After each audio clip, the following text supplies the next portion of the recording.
Hello, welcome to the All or Nothing podcast. Our official sponsors are KR Couriers and Transport Limited. This is a Northwest based courier company delivering all across the UK. They can assist in home moves and removals to large, heavy and bulky items, collections and drop-offs. Fast, safe and reliable deliveries. Please get in touch for a free quote. You'll find all the information within the description. Thank you.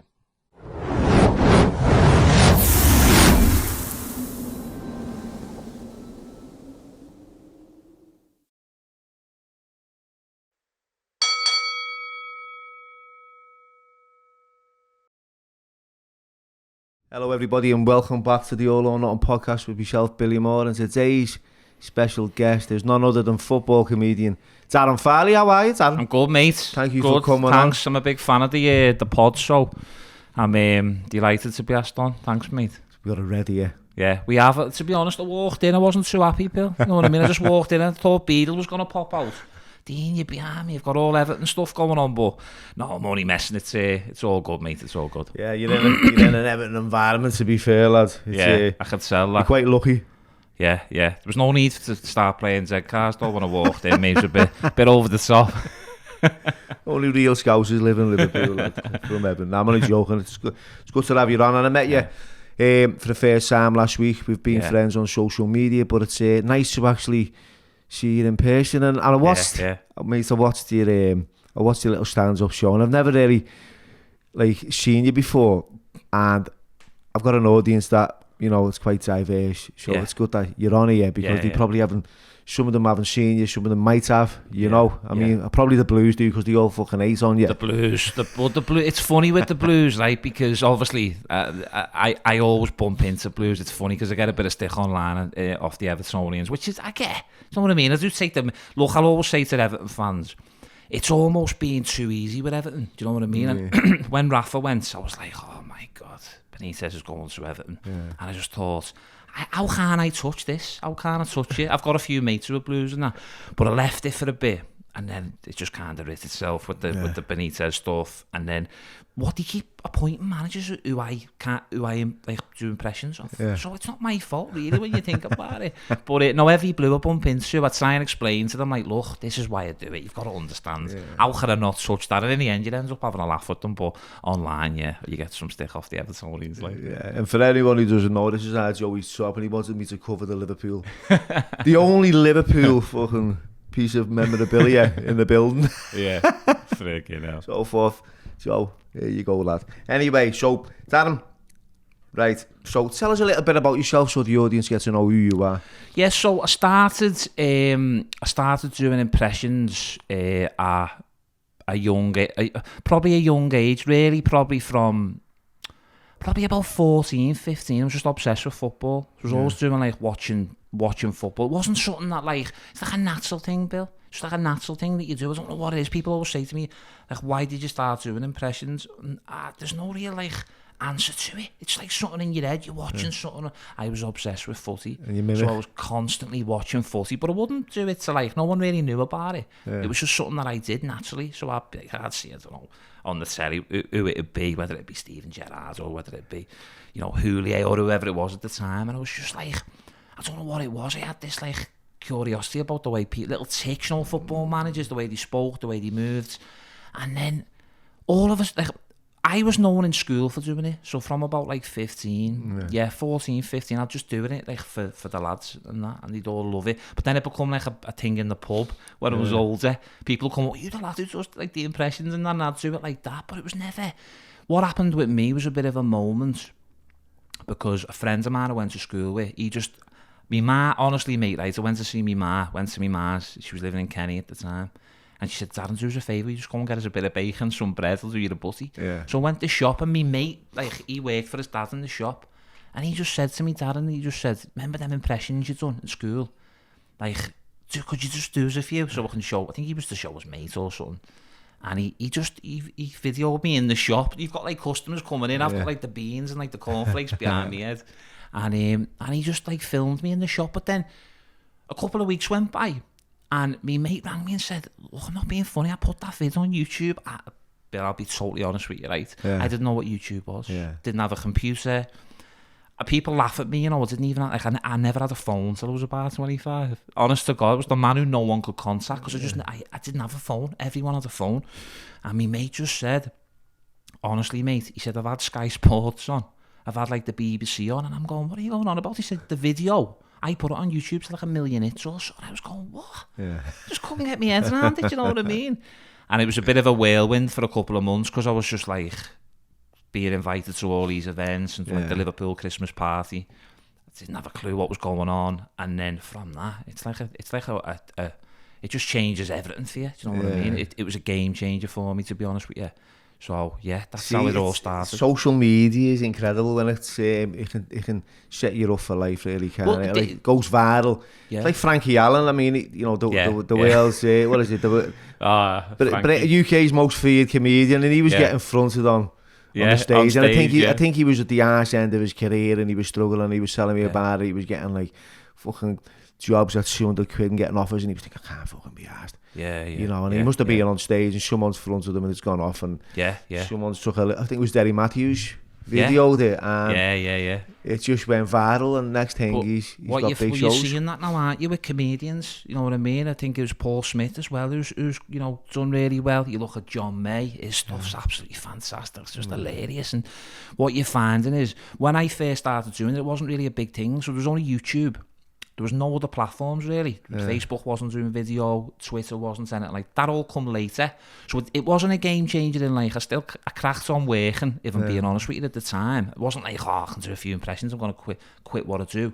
I was still doing what I did, but I had a moment, with this, because it's not, say if I started doing it now, I think you're walking into, like, you know, the likes of YouTube, Instagram, TikTok. I had to get forced to go on that, by the way. I did, because I wasn't comfortable with that, but me daughter actually was like, I felt like a fucking bacon when I fucking like fucking I did that. Someone saying on you and your Joe, get on that, and I thought, but that's not for me. WhatsApp was enough at the time, you know what I mean? But it's changed a little bit now. You can see there's a lot of stuff on there that will be alright for your stuff as well, mate. But there wasn't I think, as I say, Bill, if I come on the scene now, you'd have so many options where to put your content. But at the time, there was a moment with me where I went, I think I've done well off the back of this, but I wasn't getting much graft. I wasn't really doing that, not that well for him, and I loved what I did, but I was just kind of like, it wasn't in that. I wasn't gutted about it. I was just like, this was probably about 2011, 2012. And then I had a chat. I'd started working with a lad called Steve Fletcher, who's one of my best mates now, just an unbelievable fella. He was an actor, but we'd done a little play one night in Istanbul, you know, when Liverpool won the European Cup. Remember that? 2005. I can't remember. I can't recall it. Female down, one of the best 18-month games of all time. Have that, Joe. But yeah, he said, look, let's have a go with it. Because we'd never, like, all my stuff was like on my phone, and I quite a creative person, to be honest with you. I was a bit frustrated. I couldn't do certain things, and he said, let's have a go at it. Let's get in a studio. Let's come up with ideas. That was it, mate. It just changed everything. But at the same time, Facebook had started doing like video. Twitter had, so you could put your content on different platforms, and from the back of that, it was unbelievable then. The work that was coming in, it was a game changer for me, massively. I was just so grateful for it, because you're doing something that you love, and people were enjoying it. Some of the blues. I did. I enjoyed it. To be fair, I did enjoy it. It was fucking hilarious, mate. I had a few little videos that I'd recorded as well, especially, you know, when Jamie Carragher's sitting there up front of you, and you think, you know it's coming. He knows it's coming. You know, and he's a brilliant fella. He got ripped. You know, sitting with it's even things like that now. You know, even sitting there and you're sitting with Carragher and Tony Bellew, and they're like, you know, he's a former heavyweight champion of the world. He's a Champions League winner, playing World Cups. One of the best centre halves for me to ever play for the club. And you're sitting there just having a chat with them, and there's a lot of gratitude, because you're like, look, I love speaking to anyone, but you know, when you're just like, you know what I did? How humble and how sound he are. Bellew's dipping his tie into his soup. I don't know why. I don't know what it was, whether he fancied a bit of tomato soup. He'll rob your sausage roll out if you fucking turn your head or see him. And then he come back with a pack of salt and vinegar crisp. Everyone's sitting there eating this fancy food, and he's just like that with a pack of salt and vinegar. What a fella, mate! What a fella. And Cara, he's always been brilliant. And having him support you when you're doing an impression of someone, high profile, he's helped me massively, Cara, because he's laughed. He's understood that it's not impersonal.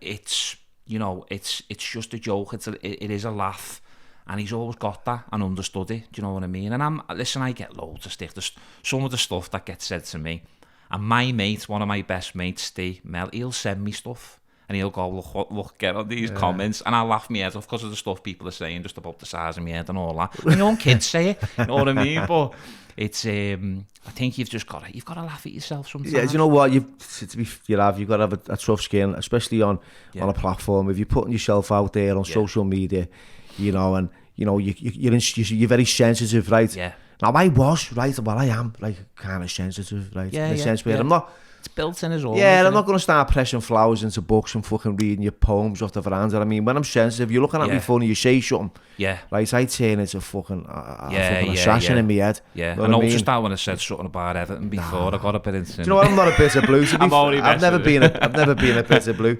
But have you ever had any sort of like flack from celebrities you've took the piss out? Like Rooney. There's a... I won't say too much about it, but I know there's a couple of lads who I do, who I've took it the wrong way. Do you know what I mean? I've bumped into one of them, and he was hard work, mate. Was he? I won't name him. Yeah. He was hard work, but this what he.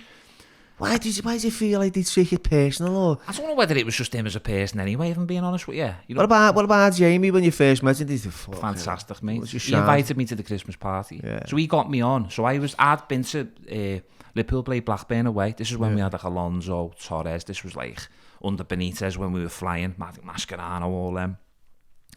And he actually got someone to call me. I'd been the match in the day. Yeah. I'd had a couple of bevies and that. It was a bit mad. But Cara had got someone to ring me and say, I'm coming home from the match. I'm on on the bus with me mates and that. You get this call saying, look, what are you doing? Take it Tuesday or Wednesday or whatever. And I was like, well, he said, look, Cara's been on. Will you do the players' Christmas party? You know, for a Liverpool fan. And when I went and done that, it was bizarre. It was so bizarre. I took me mate with me because my mate's a big red.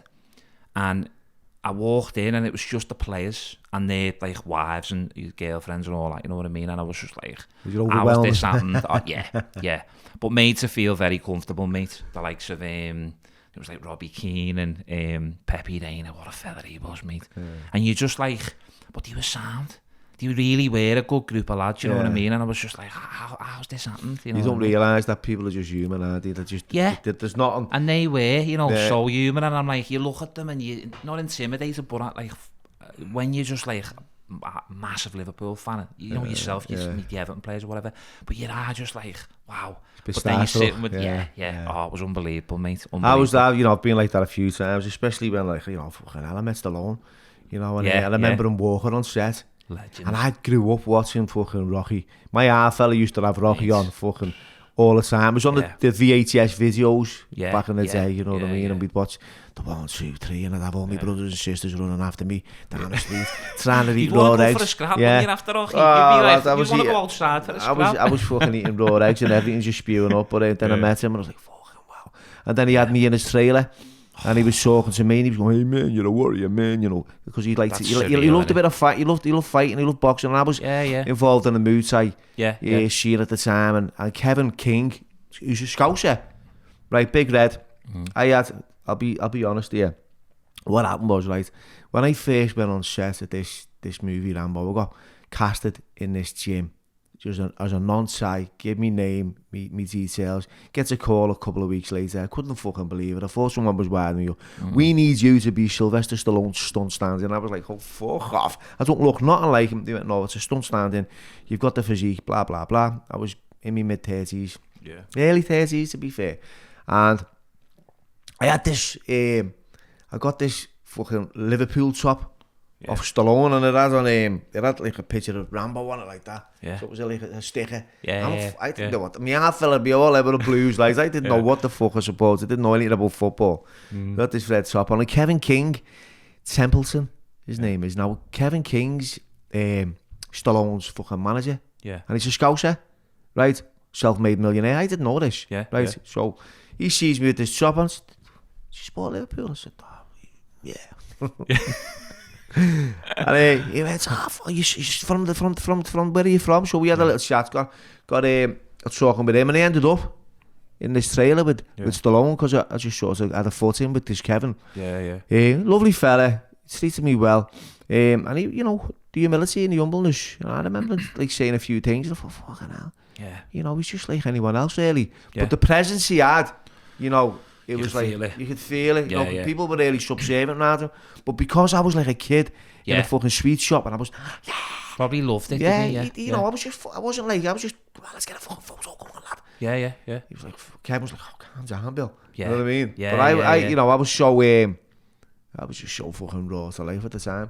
Yeah. So yeah, I don't know. It's like, it's incredible when you come across your heroes. 100%. Whether the footballers or the movie stars, you know. You learn. It's funny, innit? Because like what I've learned over the years doing the stuff that I've done, like the events you're invited to, the people you're around, you end up around like some of the fellas that you grew up, you know, watching, even like not Liverpool, the Shearers, the Roy Keanes, the John Terry, whoever they are, you know what I mean. And you know, you learn to just kind of like, not saying like it goes, but you just learn to just understand that they are just like normal fellas and all that. And you just, you know, you're always surprised when they know you. Do you know what I mean? Or they'll introduce like Shearer. Do you know what I mean? I know, and I was shocked when I went into the green room the other day, and there's Jamie Carragher. I've never met Jamie. You see him on the telly, and you see him around on social media. And I just sat there and didn't like make myself known to him, and I was talking to Jaja and Molly, and then Jaja went over and said hello, and I said, "You know, do you?" He went, "No, I just thought I'd say hello." So I thought, let's be polite. And I went over and said, "Jamie, nice to meet you. My name's Billy." He went, "Oh yeah, I've seen you." Yeah. So you don't realise. He will have done though. You know what I mean? He will have done, because like it's like one of them with people sometimes you meet. I'd even say it about yourself, Bill. Honestly, mate, right? I meet people and straight away there's a connection with someone, and it's like you feel like you've known them for ages. You just do. Nothing to do with the fact that you've watched, you know, stuff. People will come up to me if I'm out for a walk, or all I do is walk. People must just think I just go around on big walks. I love it. Or like I'll try and go for a little run or whatever. But I'll bump into people, and people will genuinely approach you like they know you. And you end up having this big conversation with people, and it's lovely, mate. You know what I mean? And he's one of them. Kara's one of them who you just. Well, as soon as I met him, even when I was younger, first time I met him, I was like, "Oh my god, you just feel so comfortable," you know. Yeah, that was a bit of an hate in me. You know, when Twitter's one of them platforms where you just hate on people don't. You remember? Twitter. I remember it's another podcast, Twitter, mate. It's like Bellew, right? I was supporting Bellew, you know, and I went to his fight when he fought David A for the first time. Fucking pay for these tickets, cost me a fucking fortune, lads. I was diagnosed with cancer at the time, right? And wow. I was on stage 3 on the chemo, and I thought, fuck it, I want to try and have a few experiences before I go, because that's where my head was. So I went to the Goodison Cena fight and win that title. Then he calls out fucking A, and then I've gone, go and see him, you know, go follow him, support him. Would he fuck acknowledge it at the time, you know, on social media, and you go, cheeky bastard, you should fucking know who I am. And I was thinking to myself, this is my thinking, right? I was like, we've got loads in common as well. We've both worked with Stallone, we've both blues, we're both scouts, we've both got a back, and he won't even fucking say hello. Couldn't have fucking started hating on him, right? And then I walked in and he was in here. And you know what, we sat down, we had a chat about what we were doing with these kids, and he was fucking incredible. And you know what I liked about him? The fact that, you know, he was real in his agenda, you know, besides all that on a platform, you know, what people see and their perspective. What he's doing for these kids in the city, right? And what he's about was like, it's fucking real, it's authentic. And I thought, see me prejudging because of like what social media puts out there. Social media. So what? Twitter, mate, right? Twitter's like been the maddest thing I've ever experienced in my life. I've had to like almost take a little bit of a step back from it, just because like it's not me. I can't really like. I mean, if I'm in a group, my mates are all very positive people, good people. There's no divvies, no jangling, no nothing like that. I go on Twitter and the behaviour. I've got friends, the best lads you'll ever meet, lads, girls, brilliant people. They're a different animal on social media. I don't know why they behave the way they behave. It doesn't. It's grown people speaking to each other. And listen, we might have all done it. We might have all, when you don't really understand the way it works, but some of the things I've seen on social media, with Twitter especially, just seems to be, there's loads of positive messages on there, don't get me wrong, mate, there's a lot of good stuff on there, but wow, it's not real. It's not real. It's a different ball game altogether, isn't it? You've got, Instagram's more pictures and fucking videos and what have you, and reels, where you can just, no one's really hating on you, but Twitter. Bill, you'll get someone, honestly, mate, right, you could get someone on Twitter calling you every name under the sun, and you'll bump into them 10 minutes later in the park, and they'll be like, hello, lads. No, you know what I'm, like, it's the most bizarre platform ever, but what's happened is it's almost become normal now. It's become normal for people to go on there and to just, you've got like women in like the 50s and 60s, like women with grandkids and all that, who are going on fucking effing and blinding, you know what I mean, and giving abuse to strangers and all that.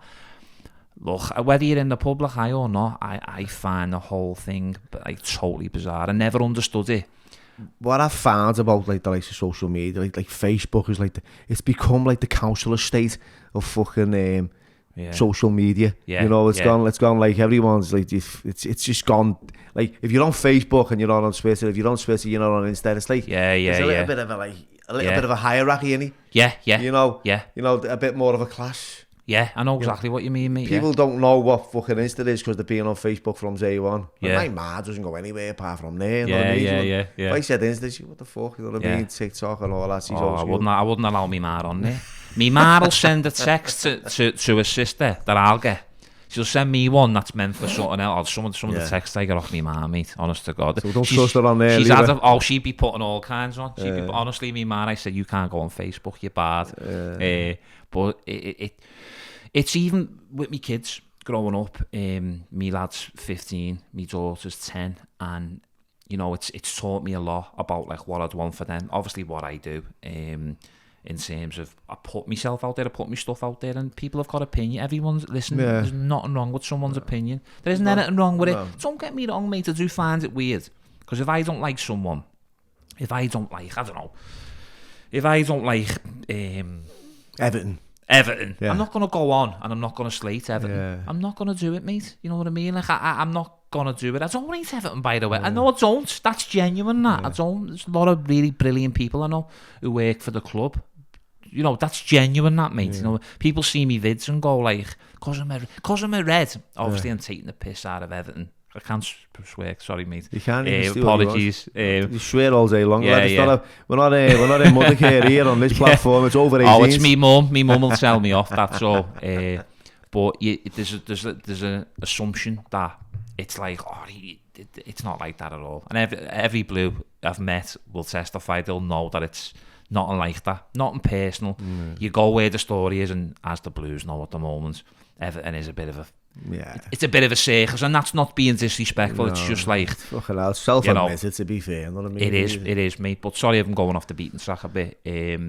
The social media side, it's with me kids. It's almost give me like a bit of a warning, just to whether I'd want them on certain platforms or certain things, because there's a lot of pressure on. I try not to tag like my family too much in like clips or reels, because I know that people can use your family as a weapon and target them. You know, start following them and sending them messages, and you know, sometimes like, you know, I get the feel, oh, you don't give a fuck about us, you know what I mean? Because you don't, but I don't. That's it's the opposite. You know, I don't really want anyone to start like interfering. You know, you've got a bit of beef with me, because that's what happens. I get it. Of course, mate. No, I'm like yourself, mate. I could do a podcast and someone can go, I don't like what you shared, and you mentioned such and such, can you take that down? And if I did take everything down that everyone said, right, you know, I'd become a fucking doormat. Of course you would, mate. I had a few the other day, so look, I'm willing to compromise if people speak to me, you know, reasonably, because I'm reasonable. And say, Bill, I didn't really like that.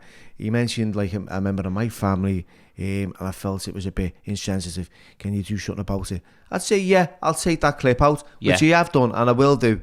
Right, out of respect, simple as. But I'm not going to remove the whole thing. You know, and that's just me, you know, working with yourself on that. And I think it's only fair, because I'm not I'm not like insensitive to anyone else's feelings. I'd feel the same way. If it was me and someone was saying something and I, respectfully asked them, then yeah. But if you fucking demand it, then your guard's up, innit? You know what, mate? You're never going to please everyone in terms of what I do. And I know that myself now, with doing it for quite a good couple of years, where, like, that, especially in the world we live in now, people can be offended by something that's not people will go out the way to be offended, won't they? So, we work with a sponsor for a couple of years, and writing, we had to write a sketch every week for them. And when you're writing for someone else, it's totally different, because you can't say this, you can't say that, you can't. Honestly, mate, writing them scripts was impossible, because you can't even talk about, like, being aggressive, or it's all like little things that you can't talk about, so you're taking all the humour out of it, and it was so hard. My stuff now, where it's all for me, do you know what I mean? It's like, you can not say what you want, absolutely, no, you don't want to be offensive towards anything, but you just want to, like, list that line. Who's the list of people that you can impersonate? Because I haven't. Who did I hear? Was it Bruce? Oh, Steve Bruce. Steve Bruce. Well, I know. Listen, we talked about it, didn't we? At the thing, yeah. I remember when I first got the offer to go to Hull City, and I was sitting in the car, and I remember, of course, when I got a phone call. They said, "You want to come to Hull City?" I said, "Well, I'd love to." So I got on my sat nav and I went to type Hull in, and accidentally typed hell into me sat nav, and it took me straight to Goodison Park. That was one. Sorry to the Blues. I'm sorry. I think big Molly McCain. Molly McCain. Yeah. Oh, what was all that about? Oh, mate. Oh, it was funny. Well, it was the compare. What he got it. We have in the audience tonight. None other than Meatball Molly McCain. I was like, if you're a Scouser, right, you know this girl is. End of story. Like, this girl is an absolute. Was he a Scouser to compare? St Helens / Wigan / Runcorn / Skem. So he was a Wolf / Spain. No, he's a lovely fella. Actually, I work with him quite a lot. He's a nice fella, Jerry. But Molly McCain. Yeah. Come on. Do you think he done that on purpose? No, because there was a few, I think, weren't there, to be fair, but she's what a great girl she is, mate. You know what, and she's another one as well. Molly, on their social media, she can be someone else, but when she's sitting with you, but that's part of it, and it's that's the hype in it. Tony, innit? It's a look what Tony did to get the Bellew fight, and he said that he was to get the Bellew fight, to get the fight himself. To get the David A fight, if he wouldn't have done any of that, he wouldn't have got the fight. Yeah. What he done was exactly spot on, and you could see it at the time, even for what it was, and he backed it all up, didn't he? Fantastic. But it's what was so great about that day. We keep going back to the event, but it was great meeting a lot of people, a lot of like Molly and Jazza, a lot of people I've never met. To be honest with you. Because I think it's a brilliant time for Liverpool as a city. I just keep finding myself going, here's another one. Here's another one. Is it Paddy Pimblett, Molly, and then you've got Tony Carey, you've got Jamie Webster, yourself, John May. Just so many people who are doing so many positive things for the city. And that's what I see. There's a lot of Scousers out there who are in the limelight that don't really do nothing, which is a bit unfair for the city, right? And I'm not going to mention no names, because that's what. That's for them to work out for themselves. But it's important that, we do come together. Yeah.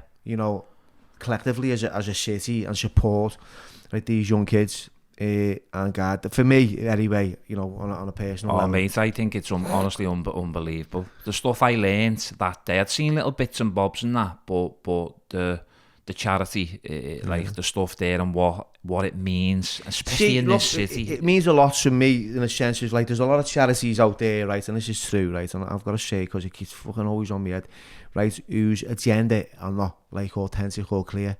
Yeah. They're out there, and we said this before, to put bums on seats, pick up a bill, and then fuck everyone off, right? And then get a next cohort in, right? We're not about that, right? We're about like sort of like sitting them down, getting them through life, giving them coping skills, long-term longevity. Yeah. Is it longevity? Yeah, longevity. Yeah, longevity. I don't know what it's I don't fucking know. Do you go to school? I didn't bumped off a lot. But I've learned a few long words, Oh, you want to hear me, mate? I can't even speak fucking Scouse. I don't even know what my accent is, to be honest. No one can understand me wherever I go. Sorry, mate, I know you were there. No, it's good. But it's like we were saying, I feel it's important that, you know, we offer our kids today, you know, more than just a 3-month opportunity. Oh, 100%. It's got to be a lifetime. 100%. Life change, 100%. you know. 100%. More so now. You know, the kids, as we were speaking before, weren't we? And you know, a lot of it can kind of be like, you can give someone support for a couple of months, and you can go, you know, we'll give you this, we'll give you that, but that support's got to keep going, mate. Yeah. These kids who need work in the city and stuff, and what you guys are doing is amazing. So can you do like? Thanks for that. Can you do like a monologue, right? Because this is, I'm pretty sure the audience are waiting for a little bit of a few impressions. So a few impressions. You do like a monologue, a little. Yeah. Like, go on. I'll set myself up. Then go on. Start off. Who can we start off with? I'll start off with a bit of Gerard. Yeah. Okay. Of course, look, the boys are working really hard. It's a really good time. It's good to be here, talking to you. But it was very difficult at Villa. It really was. We tried our very best, but my percentage wasn't very good. We lost 42 out of 13 games. It was very tough for me. But of course, we were working really hard. I'll pass you on now to Brendan Rodgers, okay? But I'm very proud to be here at Bellay. So very proud. You're the Colo Torre, certainly, of the Scouse world. Very proud to be here. I think in terms of the game, I think Leicester City are doing really good. We're pushing up the table there. We've got some wonderful character. Really good. But talking about Liverpool, when I was at Liverpool, I had a wonderful time. We had some wonderful young players. We had Ricky Lambert. Remember him? He was a terrific player. One goal in 78 games. He was, very, very proud. But I'll pass you on to Rafa Benitez now, okay? Yeah, I say that always when you talk about this, we talk about some things for the club. Okay, so I say go to Everton. We try so hard. He was a bit of a shit show, shall we say? We had Rondon up front. He was working so hard. It was fantastic. So he was. I nearly tried to relegate him, but it did not work. So Lamps is there now. So okay, I'll pass you on now to Sean Dyche. Okay, Dyche. I think the way we are and the way we play the game, really good. Good lads who were really hard. And when we were at Burnley, Billy, we were real men. And, before a game, I'd say to the players, listen, we're going to eat some real man food. So we'd eat, we wouldn't eat chicken and avocado and salad and all that crap. We'd eat like wood, nails, bricks. We were real men. And that's the way we were. We were just real men. So I'll pass you on now to Harry Kane. Here's Harry Kane. Yeah, obviously. Billy, obviously, it's great to be here. I'm sure you watched the World Cup. Just seeing the ball go past the window there, that's the penalty. We were unlucky. I think France, really good team. Always difficult against the Germans. But we done good. My penalty, it didn't hit the target, obviously, but it killed about 250 pigeons. I'm sorry about that. I really am. So we're at the World Cup again. So obviously. And I'll pass you on now to who else have we got? Cara. We'll do a bit of Cara. Oh no, listen! No talking. We'll talk about this all the time. It was a scene, but no, Bill. I think the scene look at Gary Neville will sign, but no, but look, I think the scene. Let's go there. So no, the scene will go there.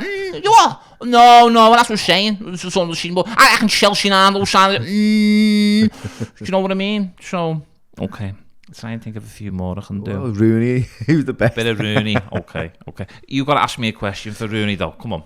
Okay, Proper interview with Rooney. Go ahead. Okay, so, Wayne, how do you feel about the Vardy and Killian Rooney drama that's on TV coming soon? Yeah. Of course, and I think that, because what you got to, of course, sorry, repeat the question, please. Look, Bobby, what I will say. It's Billy, by the way. Oh, yeah, Billy, by the way. No, just Billy. Oh, yeah, just Billy. No, what I'd say is that, of course, it was quite tough when we went into, obviously, the courts, and obviously it was quite difficult. But the judge found that we came to an agreement. It was compensation, and obviously we decided to come to an agreement. And the Vardys, you know, they came to me personally and said, "Look, we'll give you £2 million," and I said, "No, you need to double that and give me £1 million." And you know, Colleen wasn't too happy about that for some reason, but we got the deal done. So, no, it's gone. What was you saying? But do you know what, mate? Do you know what I find with doing Rooney? Obviously, I couldn't blame Rooney if he didn't love me. Do you know what I mean? What you do, you take a little thing and you make it bigger. Now with Rooney, I mean, what a fantastic player he was, mate. As a player, like, wow, unbelievable, one of the best. I'll always say it, like, just fantastic, great player. But with him, it was always like a little thing. So you'd see it even with Gerrard. I think the Gerrard thing, he every question he'd get would always be, yeah, of course. Yeah. And it would. He won't do it now. You see it now. He just doesn't do it no more. But you take that little thing and turn it into something big. Yeah. But with Rooney, even now, I was watching an interview the other day that he done, because I watch Everton with football. Yeah. I think this was on like an Everton like fan TV thing or what. It was a brilliant interview, to be honest with you. And I was watching that, and he must have said to him like 300 times, it's a Scouse thing. It is. I must do it as well. Everyone does it. Look, I do it, mate. Do you know what? Yeah, I've got a lad. Honestly, I've got a mate. Do you know what I mean? Yeah. Do you know what I mean? Do you know what I mean? Yeah. But he doesn't even. There's not an in between it. It's just like, do you know what I mean? It's like you're asking a question to an answer that you're already know. And he'll just say it, and I just go to him, do you know how many times you said, do you know what I mean? And he goes, oh, do you know what I mean? I just say it, don't I? Do you know what I mean? Yeah. You know, it's like a Scouse thing, innit? But we've got haven't we? Oh, mate, yeah, might be Uwe. Yeah. It's like a little Scout. Uwe.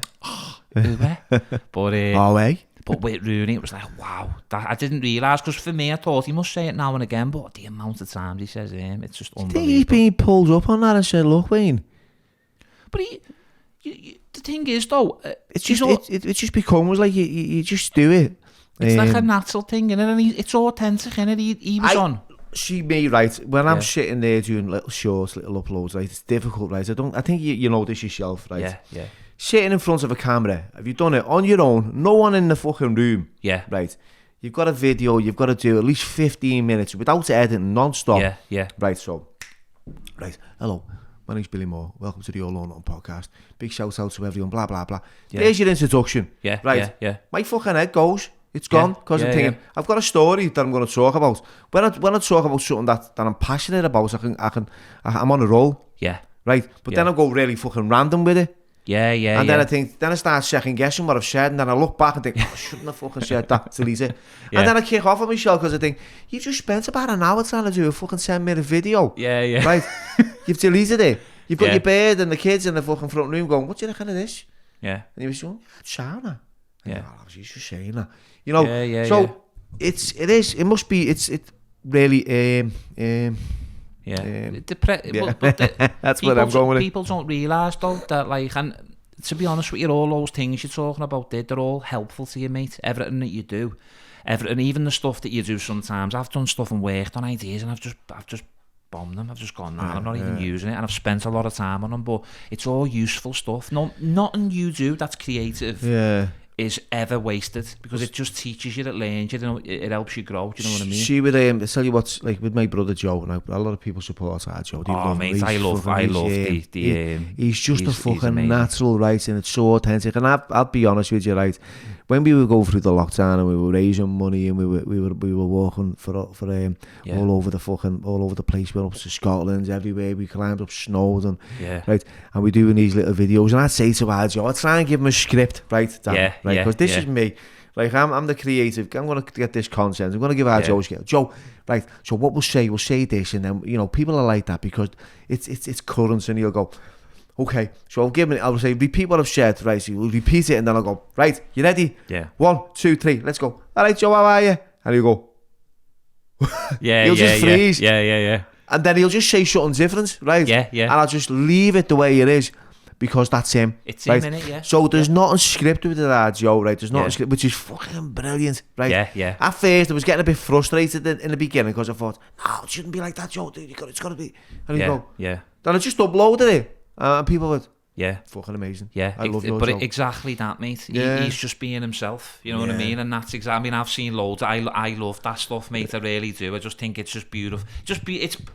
Warms your heart. It If, does, you know, yeah. Things like that really do with me. And what I love as well. And I said to you about Twitter before. Yeah. There's the good side of it, mate. There is, and you know what? I've put. Joe's went, look, put me your dress up, right? So it's okay, Joe, because you got a few cards for Christmas. This is going back a little while. Yeah.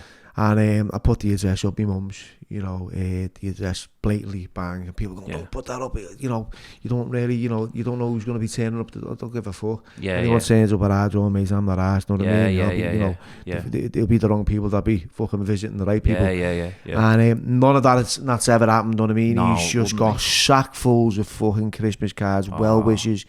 People, you know, and it's just that he loves it, and he puts them all around his room, and he's all fucking made up, and he feels important. And it's you know, I was with him the other night, and he'd done a little Christmas play, and it was just so nice.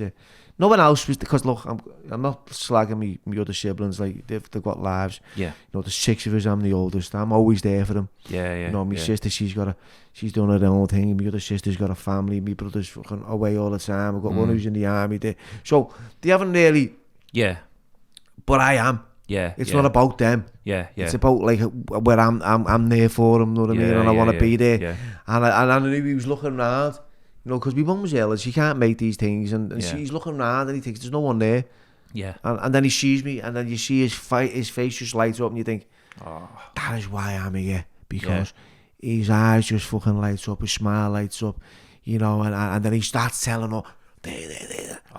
Mate, that's fantastic. It's I got goosebumps, honestly, because it's just, I mean, it's just lovely, that, mate. That's why I go, Darren, you know, yeah. That's why I do these things, because it's like, you know, it's sincere and it's genuine when you walk into a room and someone's eyes light up, and you know that they're fucking delighted to see you. Yeah. You know, you've walked into places, you go, right there. Yeah. You know, no one's fucking asked about you. You know, people are just like I was talking to John May the other day, and John was going, like, oh, to all these events, and you know, people, I know they don't give a fuck about me. You know, gives a picture here, and you know, next thing the football, you share that for us. No one cares about me, right, as an individual, and that's what I get. You know, people support you, and I'm pretty, you know, people go, Bill, I love your podcast, and I love the movie, and I love this. You have a picture, fucking all day long. Yeah. I feel.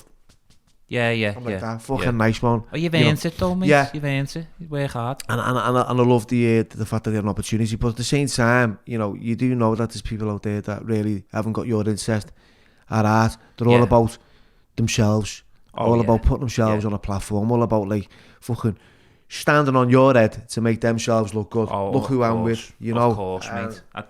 It's a big learning curve, that, mate. Early on.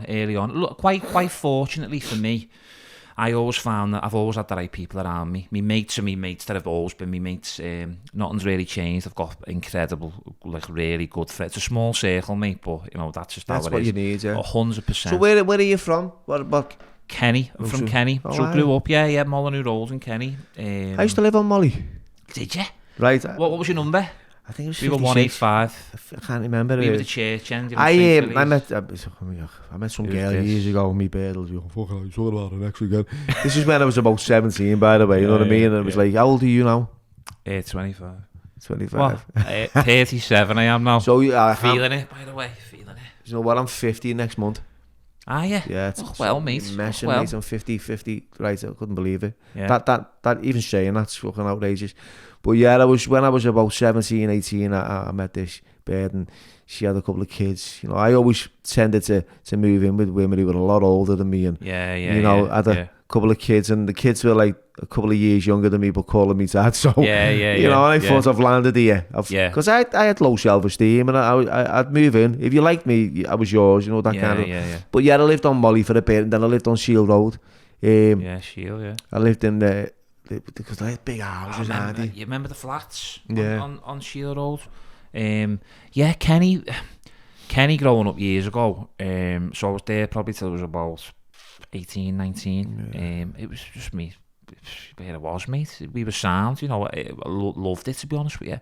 Always play footy, me and my mates. It was just, everything was centred around footy. And Then I moved to Nogsy. Again, mate, just a boss. I won't have anyone say a bad word about Nogsy. I'm like, It's where my sister lives now. oh, man, do you know what, mate? Talk about sense of community, just boss people.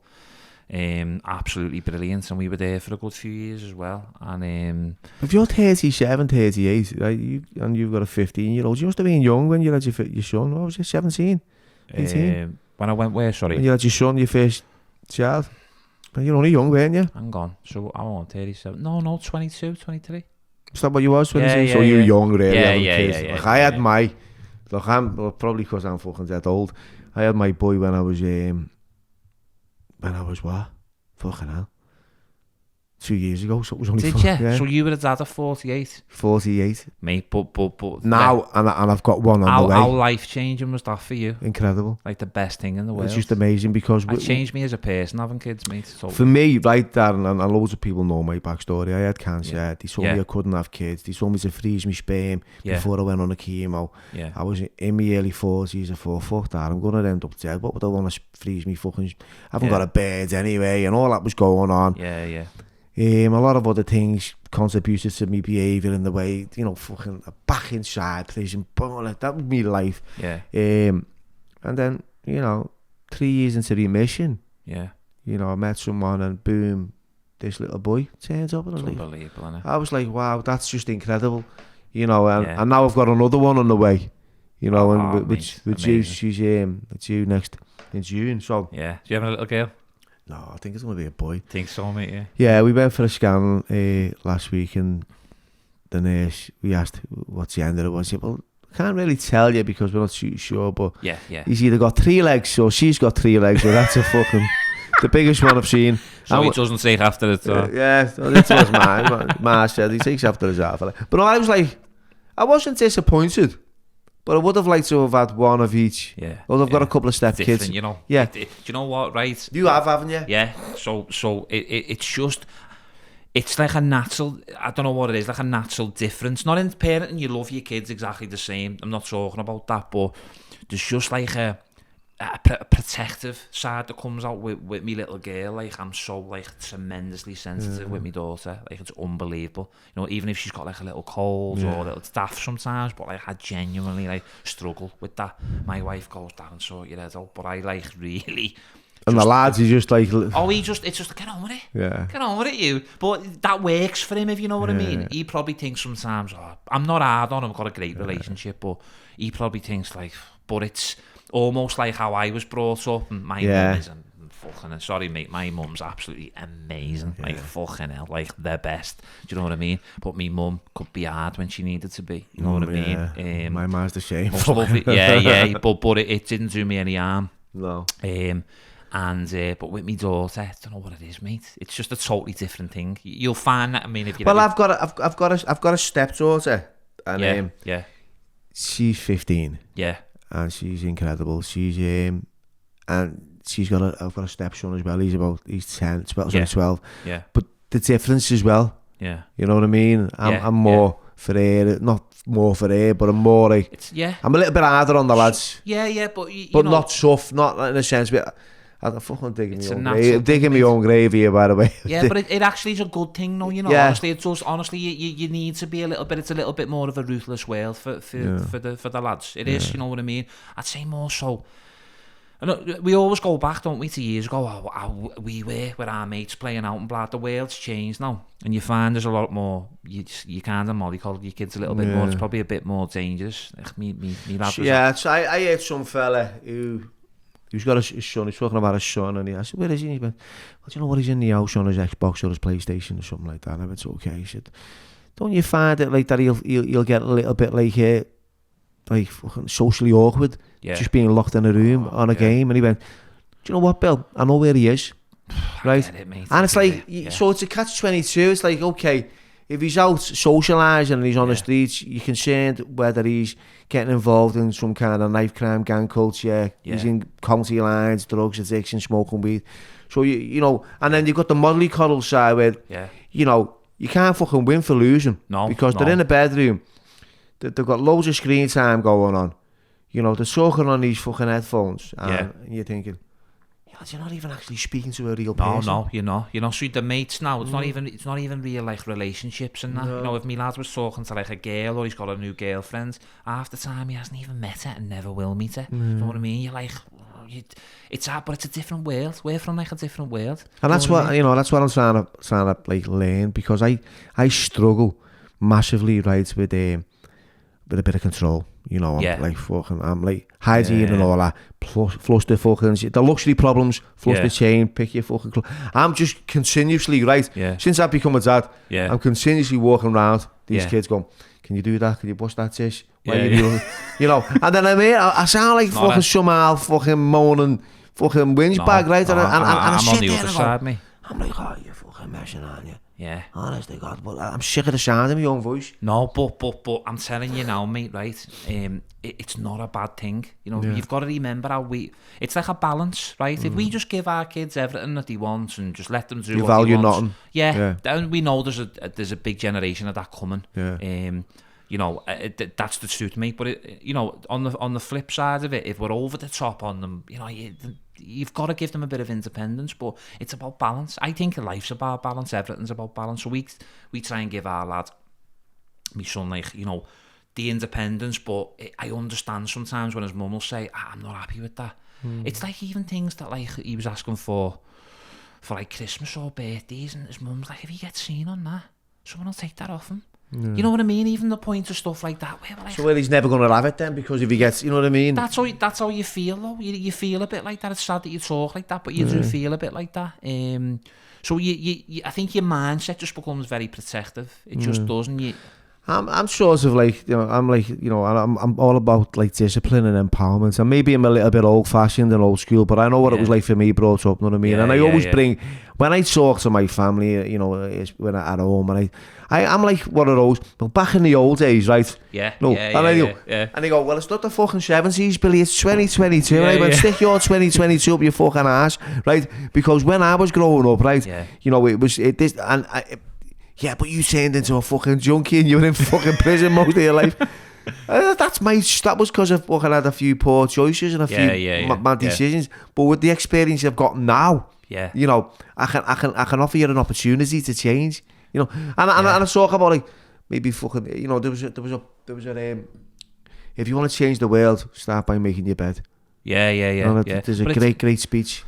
It's unbelievable, this, you know, this conversation that we're having, because these are things that have been going on with me lad. It's like little things, and it does start with that. It starts with almost like there comes an age, doesn't it, where it's just like having a little bit of respect, and it's about doing things and all that. I was even having a word with him about sometimes on like Mother's Days and like and on birthdays when he doesn't go out, and you know, he's looking at me going, but I'm only 15, I've got no money, blah, blah, but I'm like, yeah, but I remember going and getting me ma a present when I was like 10 or 11. Yeah, and you say that, don't you? You go, yeah, but it was different in your day. Yeah, exactly. But why? Yeah. Why? What's fucking like, different? I give you like 30 quid the other week, and you go into town or whatever, meeting your mates or whatever, put a tenner aside, just think of other people. That's what I'm trying to say to you, because there's going to come a point where we're taking responsibility and buying them cards. Like my miss will buy them cards to fucking, you know what I mean? More so as well, mate, the fact of how blessed he is. You know what I mean? The love he's got, what a lovely mum, everyone who support. Sometimes, and this was the thing we were talking about before, where you give them so much, it's like they don't respect it. It's almost like, I've got this on a plate, but then he leaves school, you know, all that not stop. So you know what I mean? But I remember when I left school, and I kind of shit myself a little bit. Do you know what I mean? Because I was just like, you know, everything was not easy, because it wasn't easy. Even being honest with you, it wasn't. I was lucky I had an amazing mum and that, but it wasn't easy. But like, I remember leaving school and going, what do I do now? It was like a different world. I've got to go and get a job. I didn't go to like college or... I was just going knocking on like doors in the warehouses and just asking for work. I was on a YTS. Yeah. I don't know if you had them back then. You probably never. Young, you used to call it young, thick and stupid. Oh, I could say some of the jobs I had, mate, honest to God. I found every job I had was like a limited. You'd always get like a 3-month contract or like a Christmas contract. I always worked, never wanted to like sign on or go. I just didn't want it. It was like, I think it's something inside you that was like, I can't do it. I just don't want to do it. Like a pride thing, but I just thought I'd go and knock I'd go into businesses and go, can I have a job? Can I have a job? I wouldn't write to them, wouldn't go for interviews. I'd literally just do what I was taught by my mum and dad and go straight to the horse's mouth and ask. And it did work. But some of the jobs I had when I left school, mate, honest to God, I remember working in Planters in Aintree, you know, the nut factory. Yeah. funny twist on this, by the way. So I went to work for them and I was like, you know, handballing. Oh my God, you know, when you're taking the stuff off, I've never worked so hard in my life, mate. And he said to me initially, he said, look, this is a couple of months' work. So I've done a day. And then at the end of it, he went, oh yeah, that couple of months' work, I've just been told it's not there now. I think I got 4 buses to get there from Kenny. It cost me about 12 quid. And when I got my wages, I think they were like 18 quid or something. I made about 6 quid. I said, Mum, I've got 6 quid for Crimbo. But then a couple of years later, they sponsored me. The same company that I went and done the thing for. I don't know if they were called something different at the time, but we were doing this like World Cup Euro song thing years ago, this mate. And they sponsored the song. And I remember speaking to the fella going, I used to work for you. How long for? 25 minutes. Yeah, that was it. I was it. But mate, I was a postman. For a couple of months over Christmas. Do you know what my round was? Ours. I was delivering my own mail. I'd done that. I'd done loads of labouring. Hard landscaping was what I was good at. I got into that and I'd done quite well, and that's what I was into, do you know what I mean? But yeah, that's how I got work. I literally, honestly, mate, never really went for a job until... So you and it's like you can't even cover the end how these kids these days are going to actually fucking engage with life. And you said it before about the socially awkward thing. You know, don't get me wrong, me son's improved massively in that, but even we make a point now when we go for a bite what was to he, eat. 15? Yeah, 15, yeah. So do you think he's changed from the years of from early teens, like from 12, 13? Do you think he's changed from them years to... Yeah, I think so. You know, it's one of them, innit? As we were saying before, you feel like you can be too harsh sometimes in certain things you say or do, but it's just about keeping on top and creating a balance. As you said, it was great what you said before about you start making your bed type of thing, and those things are really important, but we even make a point of saying to him, like, you know, if we go to a restaurant, you order your own food, you know what I mean? Or I've tried to get him into like rugby teams. He's not really a footy person, if I'm being honest with you. Like rugby teams, karate, jiu-jitsu, just doing the same with my daughter now. Get it, she's in something like 4 or 5 nights a week now, just to get that. So not even for like the physical side of it, just to get out and fucking mix with different people, meet different friends. You know what I mean? It's so important, especially in this generation now. I think it's very. I think important. that's we're not too bad in that area. You know, we stepdaughter, she goes to. It's called Divine Theatre Company. She's there, you know, every week. She does a lot of, singing and acting and dancing and stuff like that. For confidence as well. The boy needs to get involved in something. To be fair, but that's he likes like St. John's Amble and stuff, and you know he wants to be whatever that kind of like RAF and playing. So is he into his gaming? Yeah, definitely. So yeah, that's a boy. That is a boy, but they love it, don't they? Yeah, the girls not into the girls aren't. No, I've given her a fucking Xbox. She doesn't even fucking play with it. It's just watch Netflix on it. Yeah. So what are you doing now? What's your life? Where are you going now? Fucking doing really well here, lad. Know what I mean? Do you know what? I'm going for a coffee. No, I'm missing. It's just honestly, mate. I mean, for me, I'm doing what I love. I love creating content. I love writing it.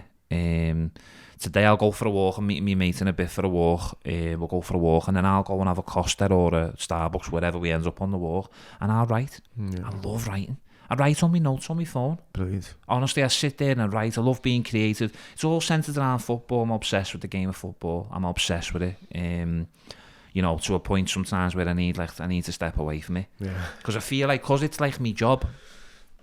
If I'm watching it, it's like I'm constantly doing me. I know it sounds mad, and people will go, "What is he going on about?" But if I'm watching Match of the Day, it's like I've been writing about footy all day, and I'm watching it.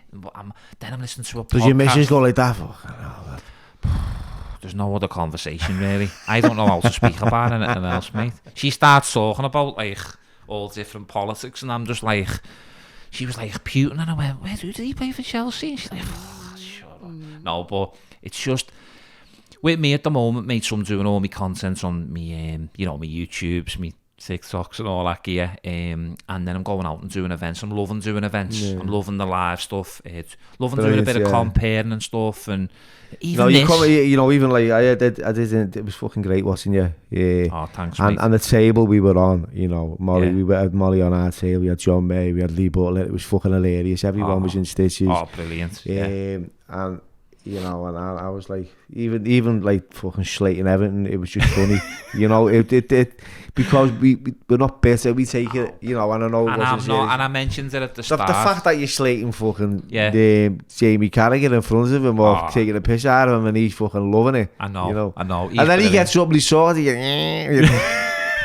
you're just waiting, aren't you? I haven't looked at him for how long? Yeah. But he does. He makes you feel like that and comfortable. And as I said to you before, that when it comes to the footy stuff, we were saying about social media, but I've mentioned it at the start with the Everton stuff, and it is a very funny dynamic, because when you're in a little city, it's like a goldfish bowl, and I every day, mate, I'm telling you now, I'll stop and I'll end up having a gab with, a red or a blue, and it's funny, mate, when you meet a blue, they're like, oh, lad, go easy with that Rafa stuff, all that, and I'm just like, look, this is why I do it, and they're like, oh, no, fair enough, lad, and you're all right then, to me, mate, then, but I love it, mate. I love it. And I tell you something, mate, and I always say this, when Liverpool are shite, because let's be honest, at the moment, we've had a bit of I'll take the piss out of them. Trust me, mate. And it's when Brendan Rodgers was Liverpool manager, destroyed him, Roy Hodgson. You know what I mean? So it's like, people forget that. Do you know what I mean? You know what I mean?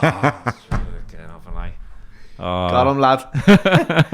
Right, so we're coming to the end of the podcast, right? Yeah, Loved every minute of it, mate. We'll go on all day long. Pleasure. But I know time's running out. What would, any pearls of wisdom, what would you say to a young Darren Farley coming through the doors of life now? If you had the opportunity to talk to yourself or say something to yourself, what would you say? Do you know what? I think I'd probably tell him to probably probably believe in himself a little bit more. Do you know what I mean? Back in the day, probably suffered a little bit in terms of like, I wouldn't say confidence, but I just didn't have that. The drive I've got now is totally different. Yeah, you know what I mean? Totally different to what it was at the time. But I'd probably just tell him to just change his mindset, because I changed my mindset a couple of years ago, and it's just been the best thing I've ever done. Yeah, well, you look and shine like you're mentally equipped. It doesn't look to me like you're suffering, and people suffer in silence at the same time. Mate, there's a lot of people that go through life, like a lot of comedians, especially that hide behind the humour. Do you ever find your eyes? Have you ever done that?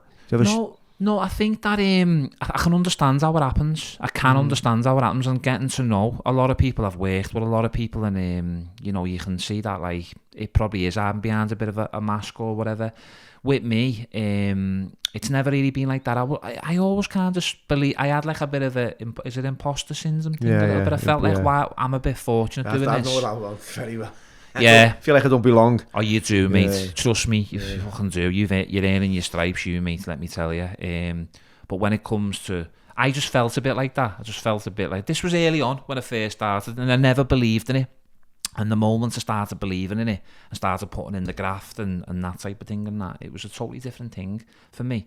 Any young person or anyone who's like, it doesn't matter what walk of life or whatever, just believe in what you do. Like, just believe in it. And you touched on there, Bill, about like people who suffer mentally. We are in a situation at the moment, mate, where people are suffering with different mental health conditions and all that. Do you know what I'd say, right? Honestly, mate, and I've made a point of doing this, right? I speak to a lot of strangers. I do. And sometimes people will come up to me, but I find myself like actually like going and talking to people now. If I go for a coffee or if I go for a walk, and just going, how's your day, mate? How are you? Different things, the difference that it makes. But there's a saying, isn't it, about this, reach out, talk to someone. And that's very, very important. I do agree with that. But I also think it can work from the other side. Yeah. I think it doesn't matter if you're in a good place or bad place or whatever, you don't know what is going on with people. Everyone puts on this brave face, don't they? Type of thing. So I make a point now of just a bit of an act of kindness every day, whether it's just, I don't know, mate, just fucking paying for someone's cup of tea or coffee. It's nice that. It is nice. So just things like that, mate. It's like you spread that love, mate, and it, you know what I mean? It comes back on you tenfold. Right. And I think, I'd just say for any young people in general or anyone who's trying to make the way up, just believe in yourself and just work hard. But respect people on the way up as well. Brilliant. There's another one. And with that, Yeah. I'll say thanks. Nice one. Oh, thanks a lot, mate. Appreciate it.